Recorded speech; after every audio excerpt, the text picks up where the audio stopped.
Metode deduktif ya,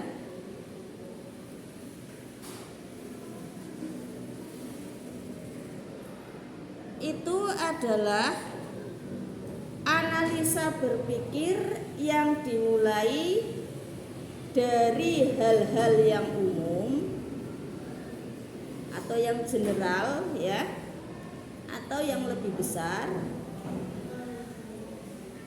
menuju atau mengarah kepada yang lebih spesifik atau lebih khusus ya. Nah, maksudnya bagaimana? Kalau dulu Anda bahasa Indonesia di mata pelajaran bahasa Indonesia, kan pernah sekolah ya, mata pelajaran bahasa Indonesia itu ada yang namanya premis umum ya kan. Nah, itu ada pemikiran deduktif yang dari premis umum menuju premis khusus itu kalau di dalam bahasa Indonesia. Tetapi ini karena di metode ilmiah, maka yang dimaksudkan ini analisanya. Analisanya itu dari yang umum kemudian mengarah kepada yang khusus, menuju yang khusus. Contoh, unuga. Ini contohnya diingat-ingat juga ya, atau sampai nanti tulis contoh unuga gitu ya, nanti jadi tahu unuga terus tanda panah gitu. Kalau saya nggak tulis secara rinci fakultas ya, tanda panah prodi ini kan nanti pahamnya ya, nanti kalau pulang dari sini terus dipelajari. Kalau pulang dari sini kalau dilupakan ya lupa. Ilmu memang harus diulang ya, mengulang ilmu yang paling bagus itu pada waktu mau tidur dan bangun tidur, karena otak di situ kalau mau tidur itu otak dalam keadaan bawah sadarnya kurang begitu, tapi malah cerdas gitu. Maksudnya mengendap, di bawah tidur kan mengendap.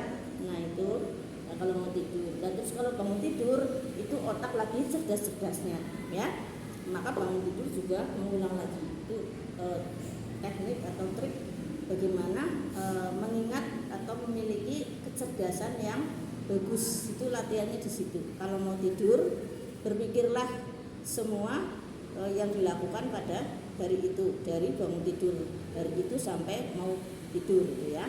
Terus bangun tidurnya baca lagi ya. Oke, lanjut.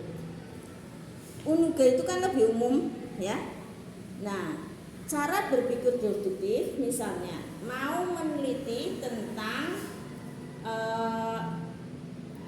keaktifan mahasiswa prodi KPI dalam mengikuti perkuliahan metodologi dakwah misalnya ya, atau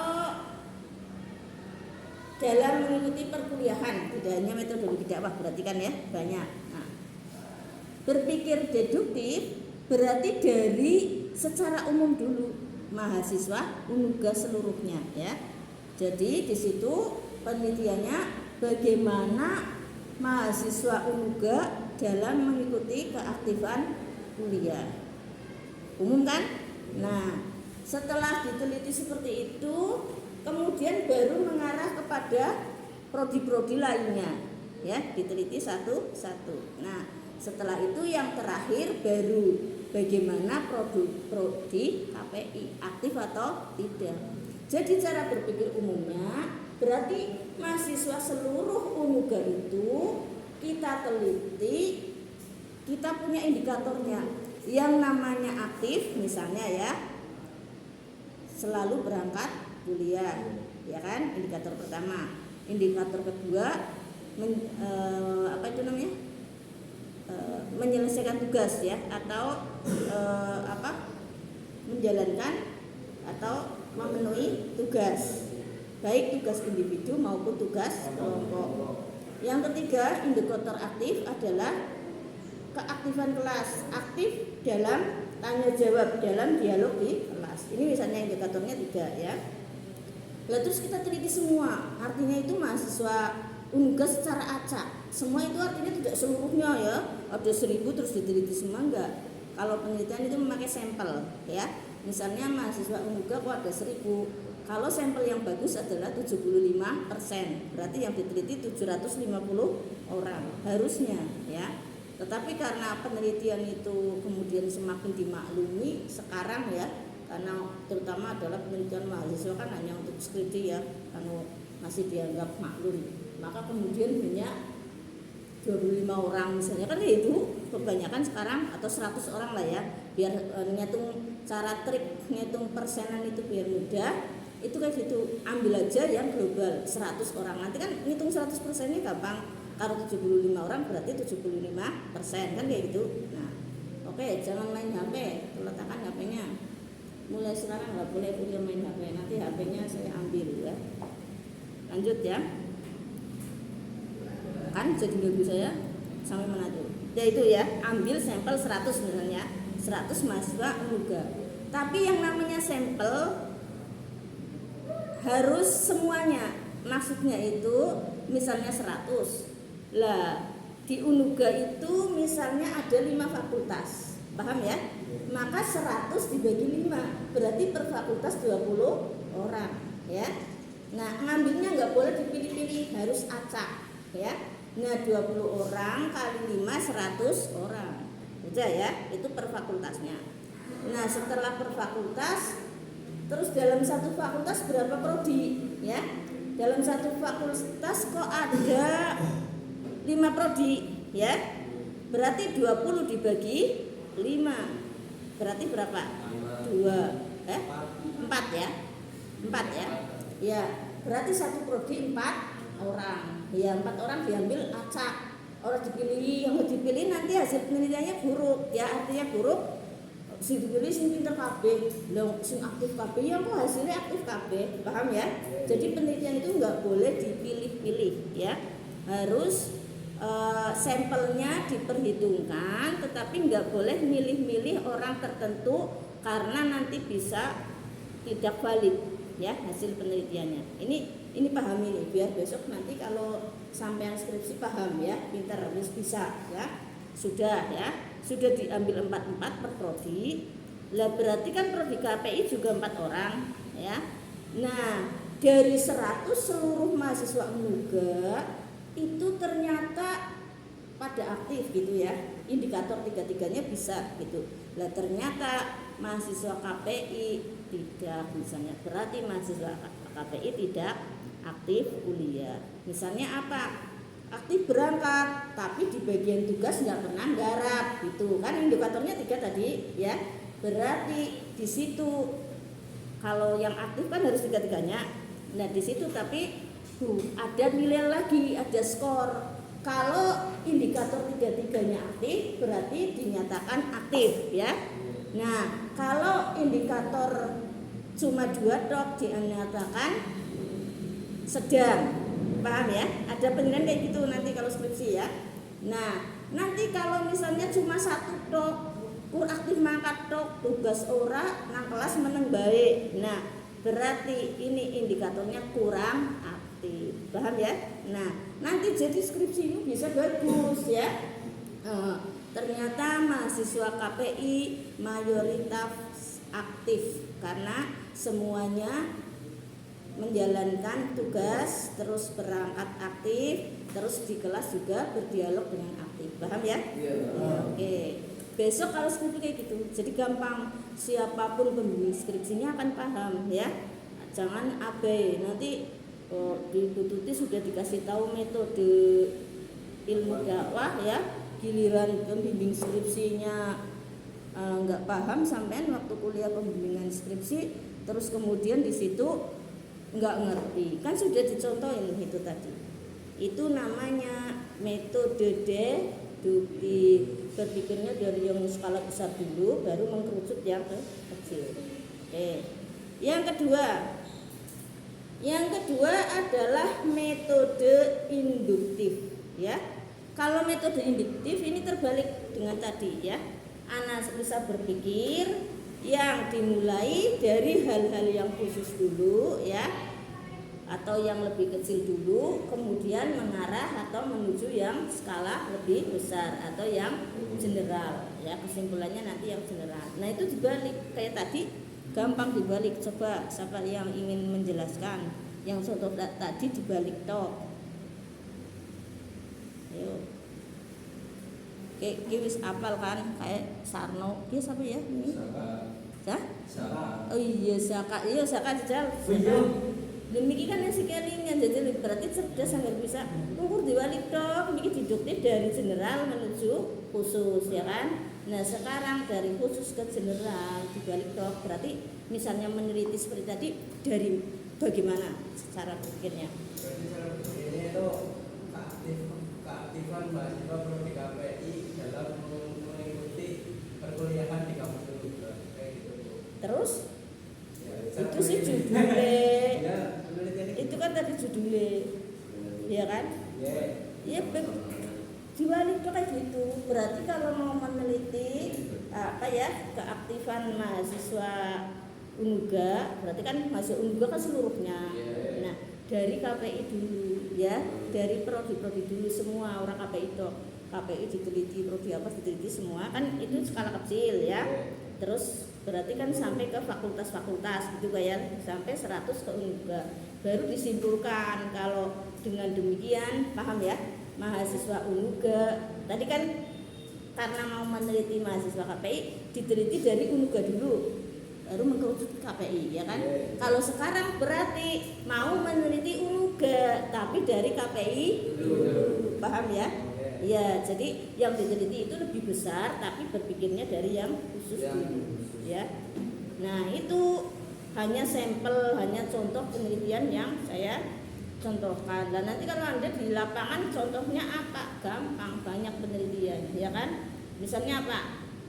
Mulai sekarang ini semester 3 ya. Biasanya tuh sudah punya itu. Bahkan dari mulai awal kuliah sudah punya cita-cita kepengen jadi apa atau sudah punya mata kuliah yang disukai. Yo, Saka sukanya apa? Mata kuliah apa? Kepengen jadi apa ceritanya? Hah? Kalau pengennya jadi sukses di akhirat. Sukses dunia akhirat indikatornya apa? Gue masih umum banget, ya kan? Iya, ini deh. Ya, ini pula. Dan terus nang KPI kepengennya apa gitu loh? Satu yang belum bisa. Sing disenengnya apa nang KPI? Sing disenengin gue. Ya seneng KPI memang orang ilmuwan dan orang mencari ilmu itu harus seneng KB. Tapi harus ada pilihan. Yang kau pilih apa? Seperti saya kan, saya seneng KB terhadap mata pelajaran mata kuliah. Makanya saya nilainya bagus semua, itu ya di semua mata kuliah dan semua mata pelajaran, ya kan? Nah, tetapi kan ada yang saya spesifikkan siapa yang saya sukai kan gitu, yang utuh yang saya suka semua. Tapi apa yang mau saya fokuskan untuk karir saya kan gitu, apa cita-cita saya gitu loh. Wis anu kesuwen Saka boleh mikir. Agung apa Gung? Si paling disukai dan anu keinginanmu nanti aku mau ngapain, aku mau jadi apa gitu kalau apa dari dari ya kok di sini aku takon gini nyung takon kowe kok di sini. Apa Gung? Yang paling mengenai di hati ya Bu. Asik Ya. Apa? Apa ya? Oh, apa mending aja kesuwen kok terpindah berarti. Apa? Pengennya sih sukanya itu Bu. Pelajaran yang belum saya pelajari, kayak itu jurnalistik kan belum saya pelajari. Oh. Maka itu saya suka Bu. Oh, sukanya jurnalistik. Iya. Nah. Jadi pembelajaran yang belum saya suka harus bisa. Lah terus belum saya pelajari harus bisa. kalau misalnya kamu bikin skripsi, mau bikin skripsi apa? Tentang jurnalistik. Apa beda lagi kalau skripsi? Judulnya ya Bu ya? Apa ya? Mau tentang jurnalistik apa tentang apa juga aja, nggak usah ngomong judulnya. Yang kamu sukai apa? Karena mau videografi. Kesuwen Sarno. Terus semester telu kudu wis mikir lho ki calonnya harus skripsi apa. Ayo Sarno kano, Sarno. ilmu komunikasi. Hah? Ilmu komunikasi. Ilmu komunikasi. Berarti kira-kira nih harus jadi next skripsi tentang apa? Ya, nanti juga tentang masalah umum. Komunikasi ya. Nah, itu kayak gitu. Misalnya apa? Meneliti tentang apa ya? Komunikasi apa ya? Apa ya? Bentuk komunikasi dosen dan mahasiswa KPI kan bisa kayak gitu. Nah, nanti cara berpikirnya berarti dari apa dulu? Yo Sarno, kira-kira dari mahasiswa dulu. dari mahasiswa dulu ya. Ditanya satu-satu. Ya, ditanya kamu itu kalau sama dosen gimana gitu. Terus komunikasinya ya WA gitu kan ya. Kalau aku tak ketemu langsung kan gitu beda-beda kan ya. Kalau aku nggak enak lah kalau WA, jadi saya ketemu langsung kan gitu ya.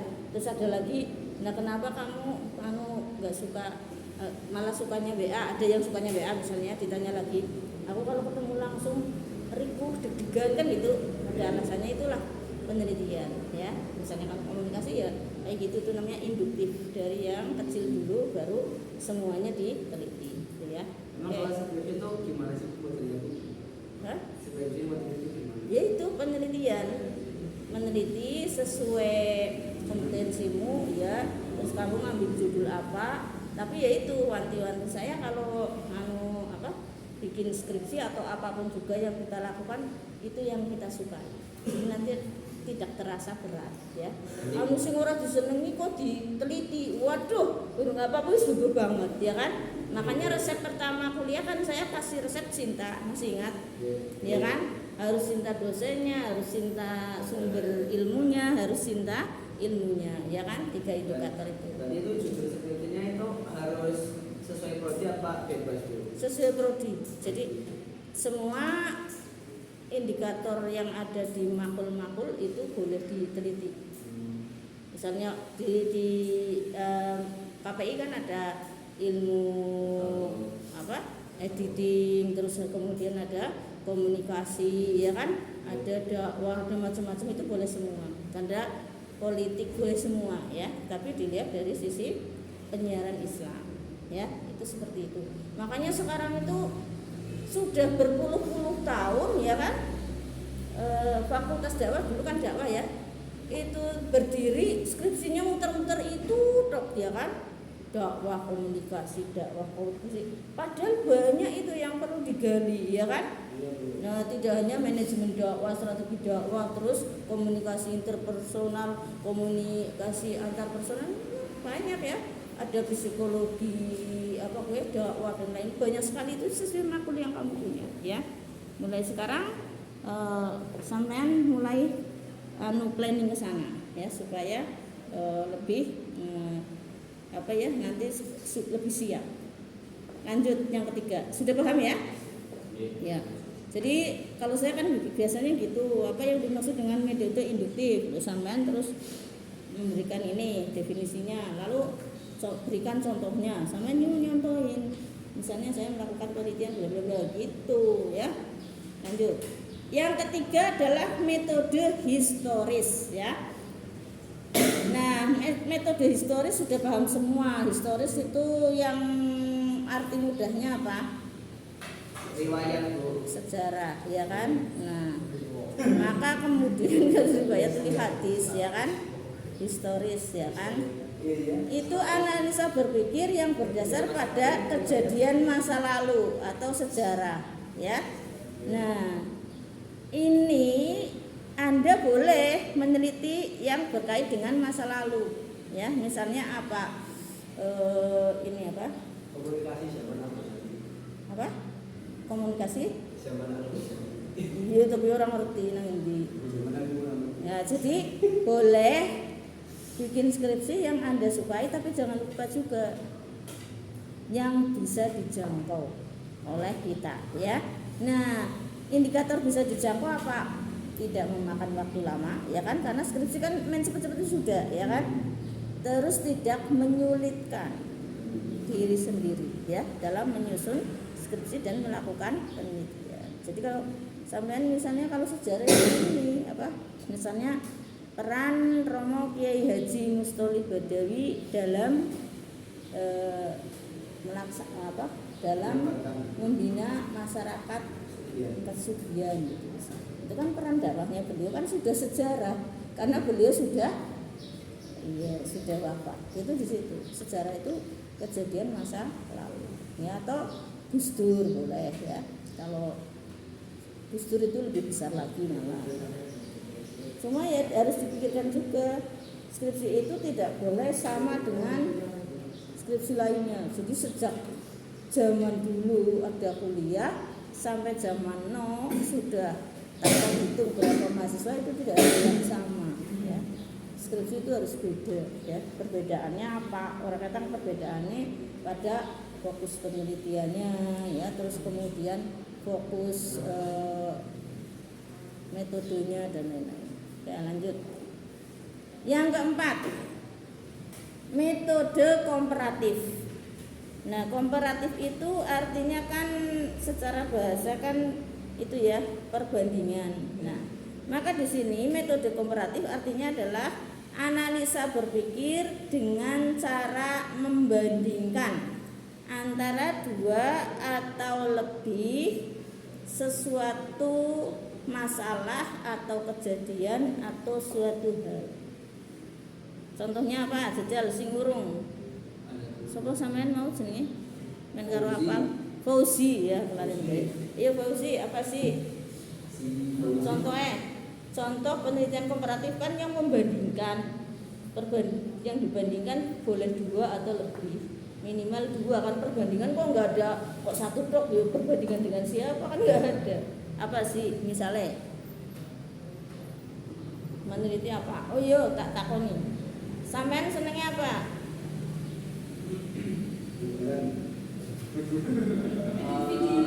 Hah? Apa? Kameramen. Ini gambaran saja ya, Bu? Ya. Kameramen. Ya terus ini kan komparatif, berarti apa? Studi komparatifnya apa? Kalau di bidang kamera.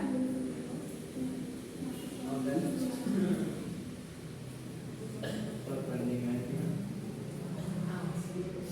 Ya kan? Ada videonya bagus. Nah iya, berarti kayak apa ya? Studi komparatif terhadap hasil syuting ya kan? TVRI dan ANTV itu kan perbandingan namanya ya. Itu seperti itu ya, nanti dibandingkan. Dan baru perbandingannya dari mana? Harus ada landasan teori ya. Dari semua metode ini yang 4 semuanya harus ada landasan teori yang untuk menganalisa. Landasan teori siapa? Teori dasar ya, teori yang sudah ada yang nanti akan dilogikakan. Kalau di dalam ilmu fikih namanya apa? Ya ini bahasa masail enggak, yang namanya analisa itu apa? Kalau ilmu fikih ya apa? Kan ada apa? Indikatornya Pak, usul fikih, terus ilat ya kan? Ya ilat karo apa? Ilat karo apa? Angger ilat karo apa? Iya harus ada ilatnya ya. Ilatnya itu berarti yang namanya untuk kasuan berpikir. Lah kalau dalam ilmu nahwu wazane, landasan teori wazan ibaratnya, ya kan? Singgo menganalisa ya. Teori asli, nanti yang dianalisa adalah yang diteliti. Paham ya? Ya. Jadi nanti perbandingannya makanya itu di indikatornya itu. Nah, indikatornya itu berbentuk teori, ambil dari mana gitu ya, teorinya siapa. Ya ternyata aku bukan dakwah juga ya. Berarti di sini nggak ada yang bercita-cita jadi dai ya. Apa maksudnya Agung itu suka dai tapi penasaran sama ilmu itu ya. Menambah ilmu gitu ya. Oh iya, harus itu memang harus punya tambahan ilmu selalu ya. Bahkan saya kan punya moto, segala sesuatu adalah saya itu dimanapun kapanpun belajar, dan siapapun adalah guru saya, bahkan tidak harus manusia ya. Hewan pun jadi guru saya dalam arti untuk acuan berpikir saya ya. Contoh, kemarin saya baru mikir, ya Allah, iwak kayak hebat temen ya kan? orang tuh medep. Aku tahu loh ya, pirang sewengi ya, pirang jam. Delungna iwak kapan kemedep orang medep molor ya. Jadi saya ajib banget subhanallah ya. Nyong padahal orang kemedep pirang menit wis ora bisa ya kan. Nah itu terus kemudian saya mikir lagi, wis ora kemedep nang jero banyu mending ya kan melolor baik. Sedangkan kalau saya itu di air berapa menit matanya sudah perih kan?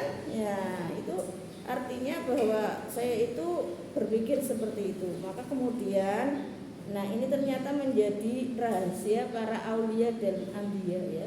Mengapa para aulia dan anbiya itu memiliki banyak karomah fadilah ya kan?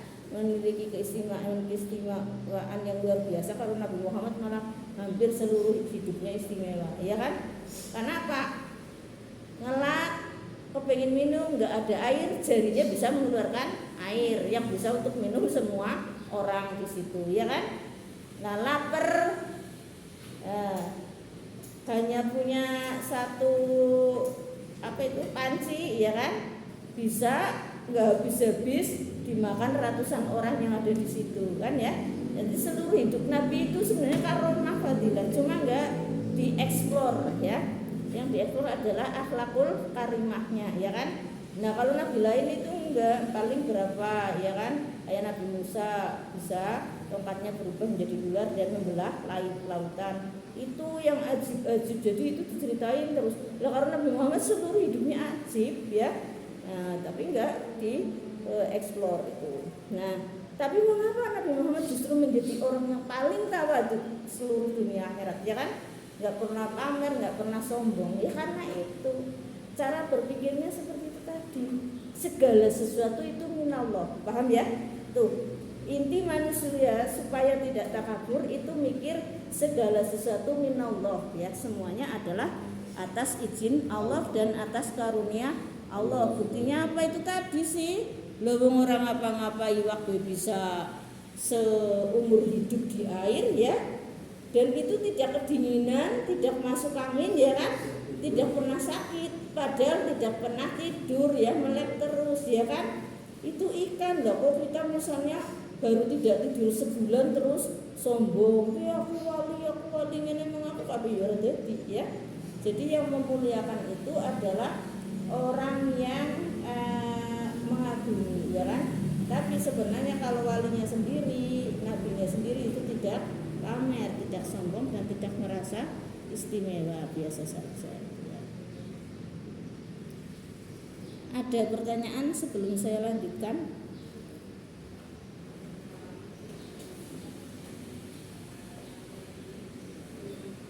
Kalau tidak ada pertanyaan, saya lanjutkan ke metode ilmiah.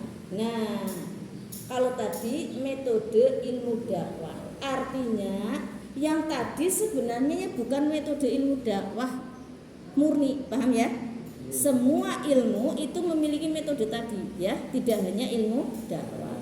Tetapi yang saya maksudkan dan yang dimaksudkan oleh pakar ahli ilmu dakwah, maksudnya itu adalah metode yang digunakan oleh ilmu dakwah. Jadi kenapa ilmu dakwah sampai sekarang itu ada dan dipelajari, itu menggunakan metode tadi yang 4 ya, minimal. Metode sih banyak, tapi setidaknya ada 4 itu yang kita sampaikan di mahasiswa S1, paham ya? Nah, jadi bukan kemudian loh itu kan metode umum, bukan metodenya ilmu dakwah. Loh, saya tidak mengatakan itu hanya metode ilmu dakwah, tapi metode ilmu dakwah hasil turunan dari metode ilmu lain, paham ya? Satu itu. Terus yang selanjutnya ini metode ilmiah. Nah sekarang bedanya apa? Kalau tadi sama namanya metode ilmiah, ya. Tapi kalau ini kenapa metode ilmiah dibedakan sama saya? Ini boleh kalau lebih kepengen spesifikasi lagi, boleh ditulisi kalau sampai biar nggak bingung tahapan ya boleh nih. Tahapan metode ilmiah boleh ya, ada tahapannya. Cuma ini tidak tertulis. Tulisannya hanya metode ilmiah ya. Lah metode ilmiah ini Yang dimaksudkan adalah metode yang digunakan ya dalam ilmu pengetahuan ya, metode ilmiah untuk mendapatkan suatu ilmu. Makanya metode ilmiah. Jadi sebelum ilmu itu didapatkan ya atau didefinisikan atau disimpulkan, ini melakukan ini dulu ya.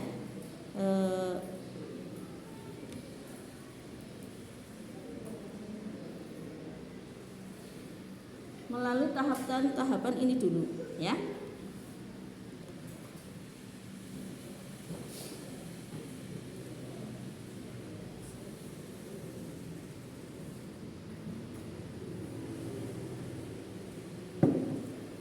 Yang pertama, pengumpulan data ya, atau bisa disebut collection ya, atau koleksi ya, collection data ya, pengumpulan data. Nah, ini nanti di dalam penelitian apapun, termasuk skripsi, apapun ya, termasuk skripsi ya. Itu tahap yang pertama sebelum kita menyimpulkan, itu mengumpulkan data lebih dulu. Seperti tadi misalnya ya, mau meneliti tentang keaktifan mahasiswa KPI dalam mengikuti perkuliahan ya, dikumpulkan datanya dulu. Nah itu dari prodi-prodi semua tadi ya. Data itu apa? Namanya ya kan, nama orangnya, alamatnya ya, terus prodinya kan, terus kemudian apa, setelah itu baru diwawancarai satu-satu. Itu namanya pengumpulan data ya, dikumpulkan datanya, hasil wawancaranya, paham ya, diwawancarai dulu. Misalnya, siapa kamu itu kalau kuliah full enggak, 14 kali pertemuan full, berangkat terus ya. Terus misalnya ada indikator yang keempat yang namanya aktif adalah tidak pernah terlambat ya kan. Kamu terlambat enggak, saya masuk terus ya kan, masuk lebih dulu, malah dosennya belum datang juga sudah masuk gitu misalnya. Nah itu namanya data ya.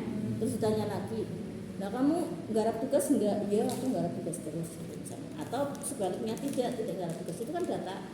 Nah datanya Zaka ditulis pertanyaan dan jawabannya ya. Terus ditanya lagi Faiz ya, Fauzi Faiz udah Faizin dan ini Faiz ya, Fauzi ya, Fauzi ditanya lagi, dikumpulkan lagi datanya ya kan. Terus Nela ya, Nela itu ya benar, berarti orangnya benar ya. Nela ditanya lagi yang terkait dengan apa yang mau diteliti ya, tulis semua, dikumpulkan lagi. Bahkan kalau perlu itu difoto ya. Tapi kalau foto itu namanya bukan data tapi dokumentasi ya. Nah, datanya dikumpulkan dengan cara didokumentasikan, berarti disimpan ya, ditulis, disimpan. Jadi kalau skripsi kayak gitu, besok kalau mau wawancara ya minta difotokan sama orang lain, terus kemudian diwawancarai beneran ya. Terus hasil wawancaranya ditulis sambil wawancara sambil nulis-nulis. Kalau zaman now ya bisa melalui rekaman ya kan, HP. Nanti di rumah langsung rekamannya itu disetel ulang ya, pertanyaanmu apa, jawaban yang ditanya, itu yang ditanya namanya responden yang diteliti ya, apa, terus kamu tulis, ketik. Nah itu caranya gitu ya.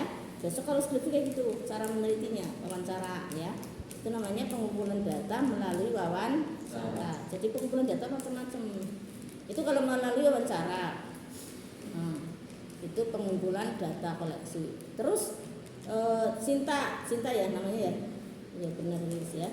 Cinta juga begitu, ditanya ya per satu pertanyaan yang sesuai teliti. Semua sudah, dari prodi KPI sudah, prodi lain sudah, semua tadi yang ada 100 orang, paham ya? Karena tadi kan sampelnya 100 orang. Nah itu dikumpul, namanya pengumpulan data. Lanjut yang kedua Yang kedua adalah melalui pengamatan, ya.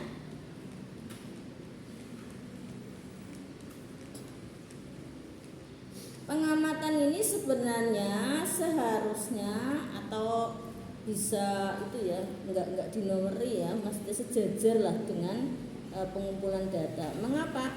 Karena pengamatan atau observasi itu adalah mengamati sesuatu yang kita teliti ya dari awal sampai akhir penelitian ya. Jadi sampean itu mau bikin skripsi selama 3 bulan ya misalnya, penelitian kan 3 bulan ya, yaitu yang namanya observasi itu dari mulai start 3 bulan itu terus diamati terus ya. Diamati ini kepriye aja kur percaya tok diwawancara iya aktif kan gitu ya. Loh, tak aktif temenan apa ora diamati. Walah, ternyata ngelombong akune aktif sebulannya sering bolos. Paham ya? Nah, ini yang dimaksudkan dengan observasi. Jadi penelitian juga perlu diamati. Nah, terus meneliti santri Ihya Ulumuddin misalnya ya. Keaktifan santri Ihya Ulumuddin dalam mengikuti sholat jamaah. Kan belum diteliti. Ini bisa besok untuk skripsi, ya kan? Selama ini belum ada judul itu, ya. Betul aktif apa ora, ya kan? Nah, aja pun delok aktif kayak saben adzan aktif, ternyata orang mesti, ya kan? Nah, itu yang namanya pengamatan, diamati dari selama 3 bulan itu. Terus yang dimaksud aktif berarti sholat jamaah, berarti dari subuh sampai isya semua 5-5-nya, ya kan? Aktif syukur subuh dok, ya namanya orang aktif ya. Karena sholat jamaah itu 5, sholat fardu itu 5 waktu. Itu yang namanya observasi. Nah, kalau itu berarti observasinya terkait yang diteliti saja kan? Kalau dia diteliti adalah sholat jamaah, ya diamatinya ketika jamaah sholat itu berlangsung ya. Semua 5 waktu.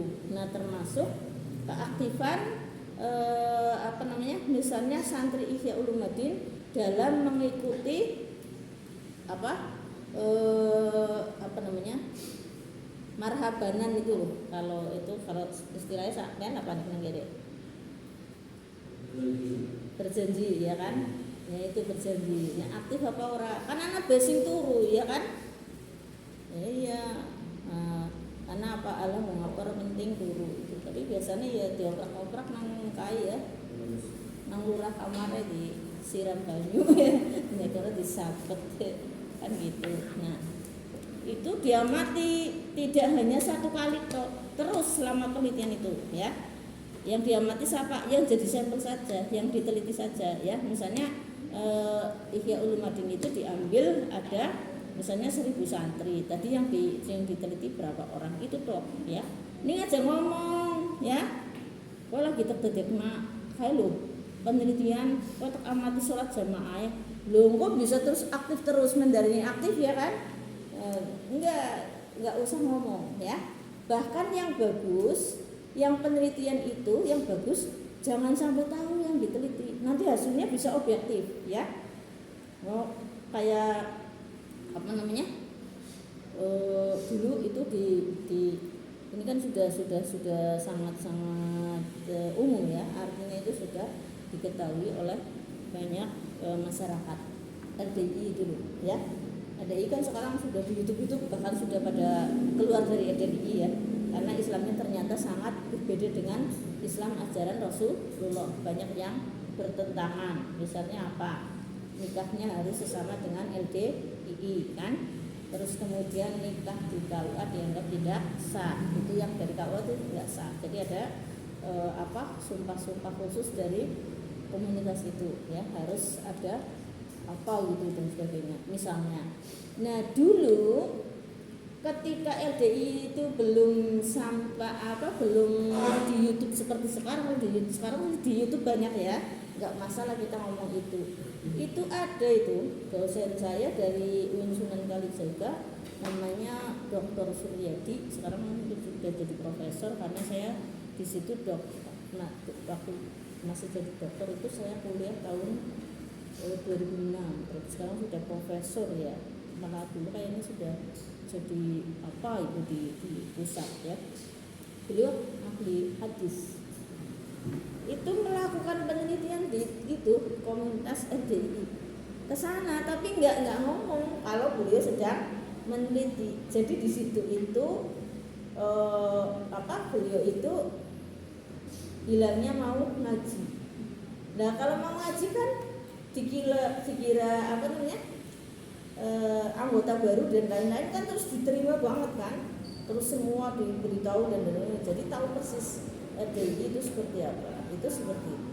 Ya itu malah lebih bagus. Makanya kalau Anda mau meneliti itu lebih baik kayak gitu sembunyi-sembunyi. Cuma permasalahannya di sini, mengapa kalau penelitian mahasiswa itu kan yang tadi sampai tidak diketahui itu kan peneliti murni ya, atau peneliti yang sudah dewasa, sudah mandiri, sudah siap dengan segala resiko. Tapi kalau mahasiswa tidak boleh seperti itu. Mahasiswa itu harus ada dosen pembimbingnya, terus kemudian ada surat izin penelitian dulu ya. Kalau sekarang enggak, yang penting boleh meneliti di tempat itu ya. Nah, tapi sekarang kalau misalnya kok ada ya suatu komunitas atau kantor ya atau lembaga yang diteliti minta surat izin penelitian ya, mahasiswa harus minta surat izin penelitian kepada LP2M ya nantinya. Tapi kalau mahasiswa itu seperti itu. Kenapa? Karena mahasiswa itu bertanggung jawab pada institusinya, ya kan? Kalau sampai melakukan hal-hal yang tidak diinginkan, nanti yang kena siapa? Dosennya, ya kan? Universitasnya, prodinya kan gitu, ya kan? Lawang lucu kok. Mahasiswa se-Indonesia ada berapa? Dosen se-Indonesia ada berapa? Wah, nggak terhitung kan? Selama ini saya belum pernah dengar data jumlah dosen seluruh Indonesia. Saya belum pernah dengar ya. Coba nanti ada data seperti itu dari Kementerian Perguruan Tinggi, harusnya nulis kayak gitu ya, biar untuk data di Indonesia. Jadi Indonesia itu banyak sekali kekurangan data ya. Karena itu nggak mau ribet, terus kayak gitu nggak mau nulis ya kan. Nah kalau di mana-mana tuh ditulis ya dan sebagainya. Nah, bahkan waktu zamannya Belanda malah dicuri-curi aset kita ya. Makanya Pak Prabowo kemarin kunjungan ke Belanda berhasil melobi pemerintah Belanda untuk mengembalikan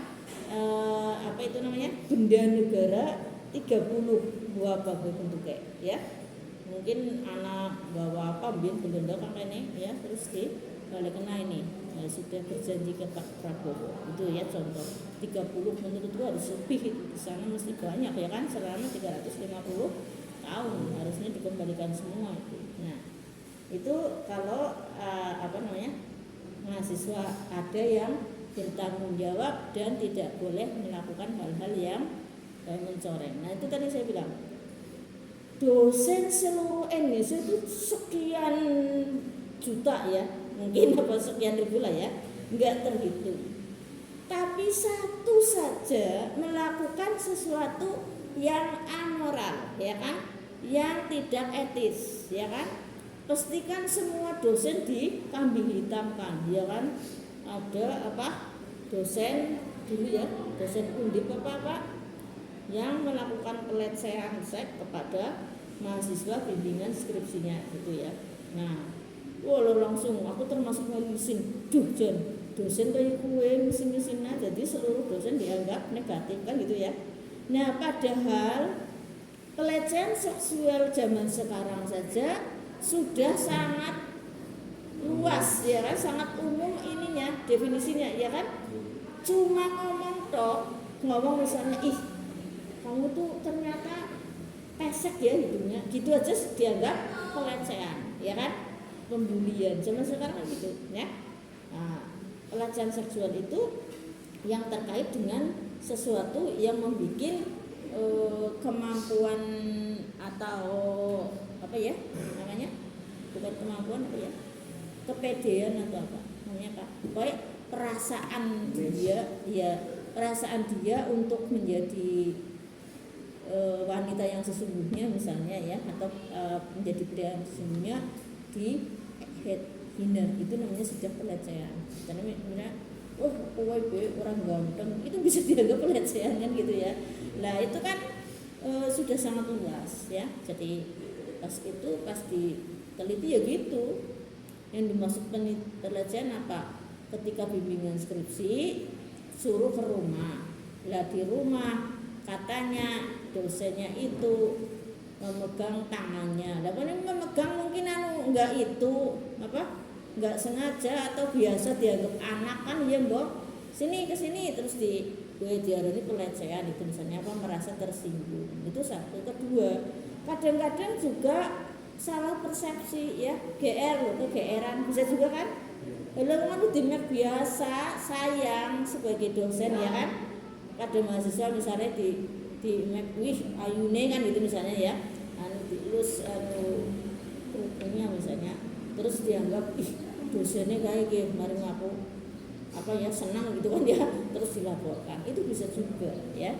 Nah itu seperti itu, karena apa? Ternyata hanya buktinya seperti itu, nggak sampai menodai sampai pada kehormatannya, itu ada yang seperti itu ya. Tapi ada juga yang sampai menodai kehormatannya, itu beda lagi ya kan. Bahkan itu dulu yang di mana ya, Jember apa mana ya, ada jadi seorang pengasuh pondok pesantren mencabuli santrinya ya kan sampai 2 bulan ya kan. Lah kewenangan nih, karena ada santri yang hamil, terus ditanya sama orang tuanya siapa yang mengambil pengasuhnya kan gitu. Nah itu memang benar-benar pelecehan ya, yang seperti itu. Nah itu kan satu pengasuh pondokan, dan itu ternyata bukan pondok pesantren yang kayak kita ini, tapi cuma asrama ya, kayak semacam panti lah ya, panti asuhan ya kan. Nah tapi di situ sekolah juga, tapi dilabeli pondok pesantren. Nah berarti kan beda lagi, barangkali pengasuhnya memang tidak begitu dalam ilmu agamanya ya kan. Nah terus kemudian satu itu, kedua memang ada juga ya yang di situ mengatasnamakan Islam, menurut saya bukan Islam ya kan, menganggap nikah itu nggak perlu ada saksi, nggak perlu ada wali, nggak ada mahar. Jadi kurang mayat tok, kowe iki dadi bojoku ya, terus kok halalan thayyibah ya. Ada yang kayak gitu, namanya kawin mut'ah ya.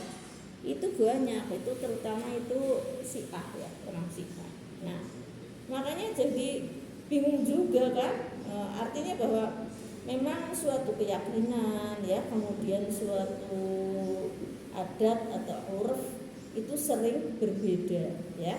Nah tetapi kenapa di sini kok kemudian tidak punya tidak bisa membela diri dan tidak ada alasan, misalnya segitu bilang loh saya menikah kok gitu ya, menikahnya seperti apa? Jangankan cuma kawin mut'ah ya kan, yang ngomong ijab kabul sendiri 2 orang laki perempuan, wong itu banyak itu kawin mut'ah. Jadi orang-orang Arab yang pada kesini ya di Jawa Barat ceritanya itu ya, Jawa Barat kan mohon maaf ya, ini kalau menurut itu maksudnya pas saya baca berita itu, sekarang gimana nggak tahu koran ya beritanya, itu di sana itu banyak kayak gitu.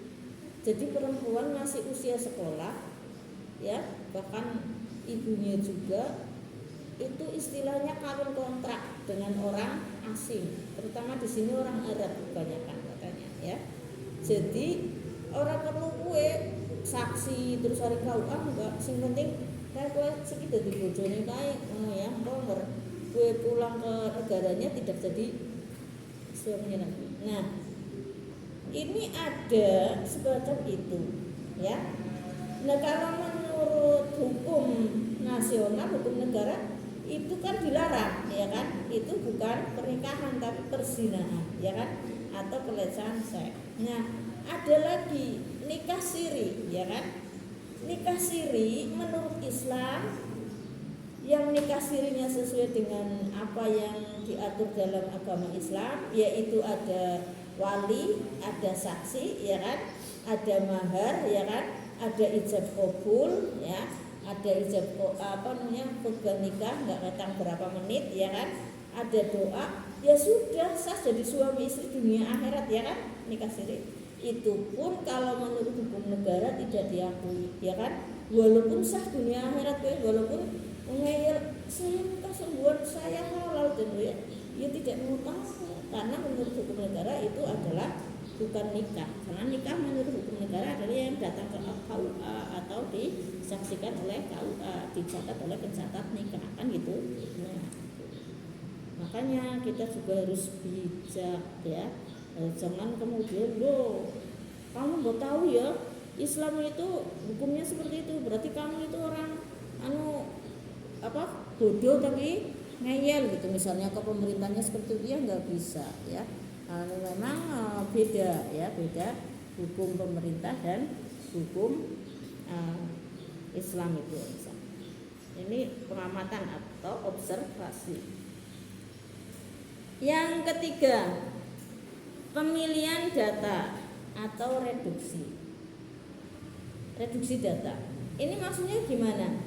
Kalau tadi data sudah dikumpulkan, sudah mendapatkan data dari orang-orang yang kita teliti, yang kita wawancarai, ya kan?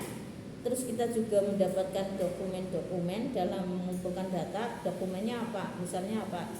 Ternyata keaktifan kelas kan ada tadi aktif berangkat kan?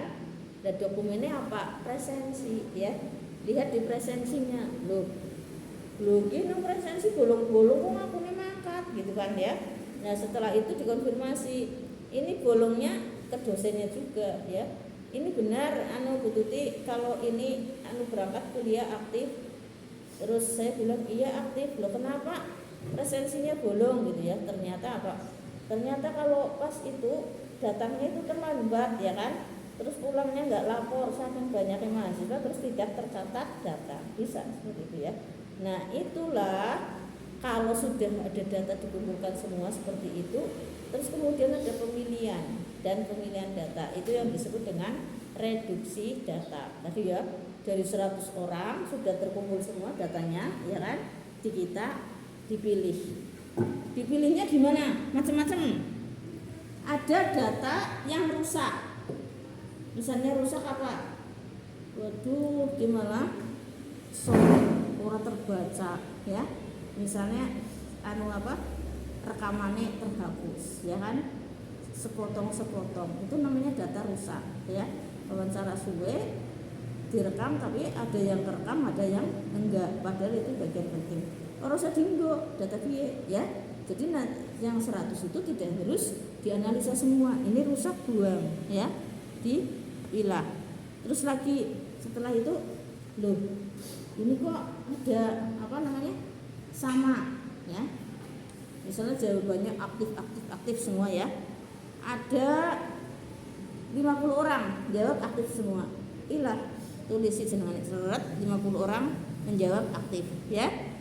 Nah, terus di sini ada 30 orang menjawab tidak aktif, ya.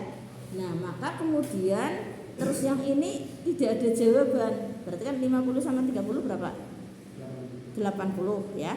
Terus yang rusak tadi misalnya 5, berarti 85. Berarti masih 15. Sing 15 blank orang jawab. Nah, iki jenengane reduksi data, dipilah-pilah. Rusak 5, ya kan? Terus apa tadi?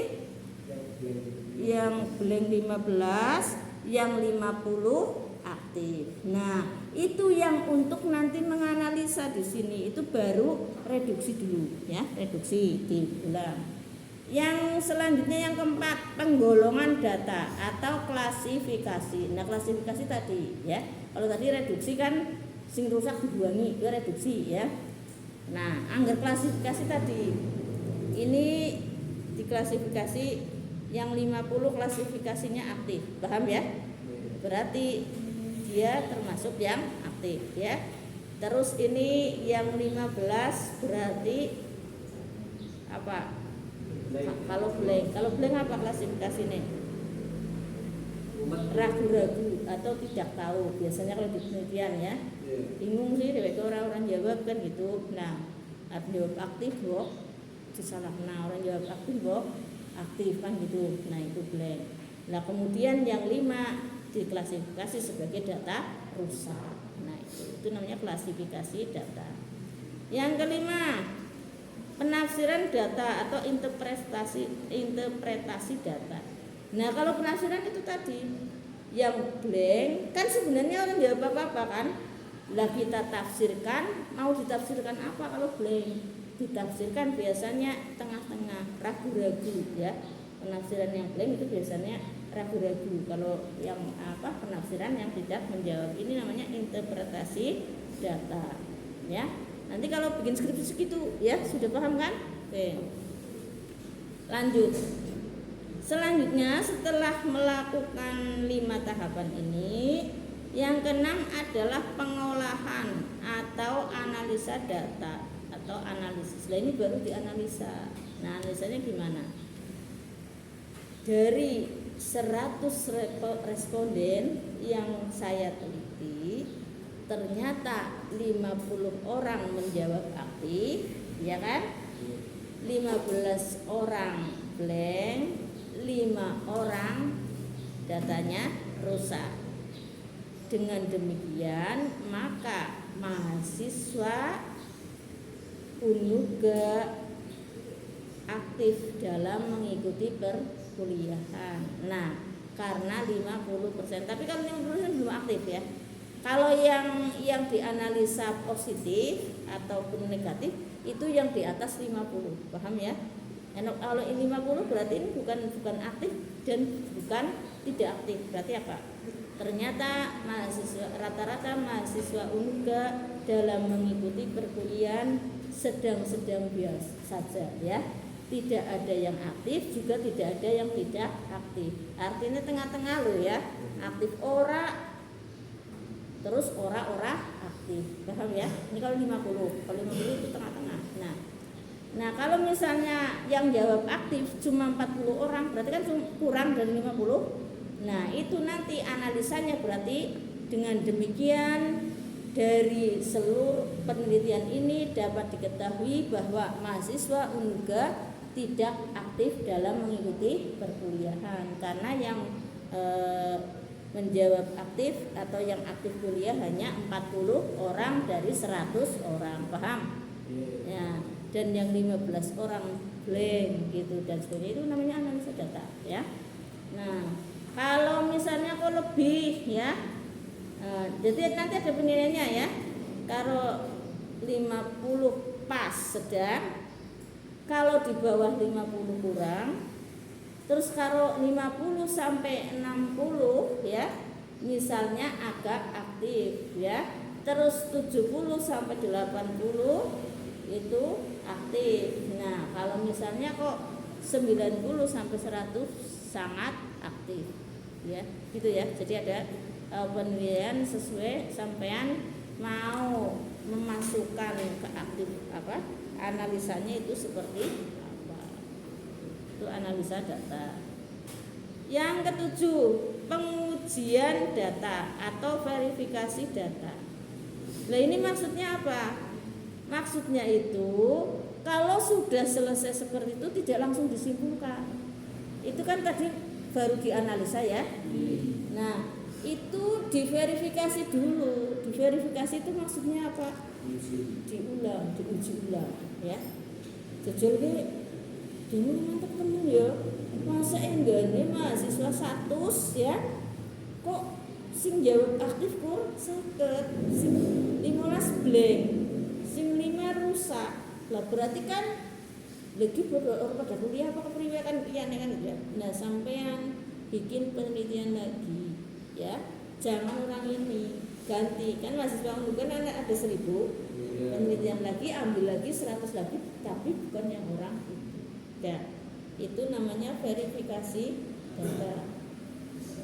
Terus yang ke-8 atau tuh yang namanya verifikasi data tadi, yang 100 ini, yang 15 yang blank diulangi, ditanya lagi. ya. Itu namanya verifikasi, bukan mengulangi penelitian ya, bukan mengulangi metode. Nah ini pengulangan ini nanti yang poin 8, yaitu apa? Pengulangan atau uji ulang. Setelah dilakukan ya sampai diverifikasi data yang 15 juga ditanyain lagi, yang rusak juga ditanyain lagi tadi ya datanya. Untuk lebih jelasnya, kok tetap hasilnya meragukan Anda ya kan, masa sih orang 1050 saja tidak aktif, yang aktif cuma 50 yang jawab kan. Lah ini baru yang ke-8. Untuk memantapkan maka dilakukan uji ulang. Nah itu mengambil sampel lain 100 mahasiswa lagi, tapi bukan yang tadi. Paham ya? Oke, lanjut. Yang selanjutnya kesimpulan. Nah ini kalau sudah dilakukan pengujian ulang artinya apa? Ini lagi ya tadi dari awal ya, 100 itu ya diwawancarai, diamati ya, terus diverifikasi data, paham ya? Direduksi data, dianalisa ya, sudah hasilnya seperti apa. Nah, nanti hasilnya, nanti kan hasil yang pertama kan 50 orang ya yang menjawab aktif, paham? Nah, hasil yang kedua yang mendapat yang kita teliti ternyata 100 semuanya loh, aktif semuanya. Nah inilah kemudian diadakan kesimpulan baru. Oh ternyata mahasiswa UNGA aktif kuliah ya, karena sudah jelas itu diuji ulang ternyata hasilnya tetap aktif ya, lebih banyak yang aktif atau mendapatkan 90 atau 80 yang menjawab aktif. Itu namanya kesimpulan setelah melakukan uji ulang, itu baru disimpulkan. Yang ke-10, perumusan teori. Nah, perumusan teori ini tadi setelah melakukan penelitian dari pengumpulan data sampai analisa data sampai kesimpulan, sampai kemudian merumuskan suatu teori. Karena apa? Di situ setelah dilakukan penelitian ternyata tadi menemukan di lapangan data kenapa yang tidak aktif gitu ya, karena ternyata dosennya tidak aktif. Ada kan dosen sampai siki urung mangkat biana ya kan, terkendala dosennya tidak aktif. Satu. Kedua, misalnya karena kuliahnya bertabrakan ya kan. Nah ini baru di sini merumuskan teori yang tahapan yang ke-10 ya, tahapan metode ilmiah. Yang selanjutnya setelah penelitian kesimpulan langsung diadakan perumusan teori, yaitu teorinya apa? Ya teorinya sesuai tadi waktu Anda meneliti mendapatkan apa, Anda berikan teorinya gimana? Kayak gini misalnya ya, dari hasil penelitian tadi ya kan. Sebenarnya mahasiswa UNUGA Cilacap sangat aktif dalam mengikuti perkuliahan. Hanya saja ada beberapa kendala yang membuat mahasiswa kurang aktif. Yaitu apa? Ada beberapa dosen yang tidak aktif atau kurang aktif ya kan. Terus ada beberapa mata kuliah yang bertabrakan sehingga tidak aktif, atau ada beberapa mahasiswa yang bekerja kan gitu ya, sehingga tidak bisa mengikuti perkuliahan sesuai jam kerja. Nah dengan perumusan teori itu tadi, ini yang ke-11 ada perumusan dalil atau hukum. Bedanya apa? Kalau perumusan teori itu masih menjadi teori tok ya, tapi kalau sudah perumusan hukum itu sudah betul-betul bisa digunakan untuk itu untuk kinerja atau untuk hasil penelitian, itu bisa digunakan ya. Yaitu sampean misalnya di situ dengan demikian maka ya kan sebaiknya itu rekomendasinya ya, sebaiknya ada mata kuliah khusus mahasiswa bekerja yang di luar jam kerja. Itu kan rekomendasi namanya ya, saran ya kan. Yang kedua sarannya sebaiknya dosen semua aktif dalam ya memberikan perkuliahan. Itu namanya rekomendasi. Jadi di mata kuliah nanti, di penelitian UDI skripsi nanti ada namanya rekomendasi. Nah, adapun kalau dalil itu sebenarnya tadi dari teori yang kita dapatkan setelah melakukan penelitian, terus kemudian itu diberlakukan. Itu namanya hukum, ya. Merumuskan hukum atau dalil. Paham ya? Nah, kalau kita misalnya kalau di Islam ya tentang bayi tabung ini yang lebih spesifik ya, biar Anda penalarannya lebih mudah.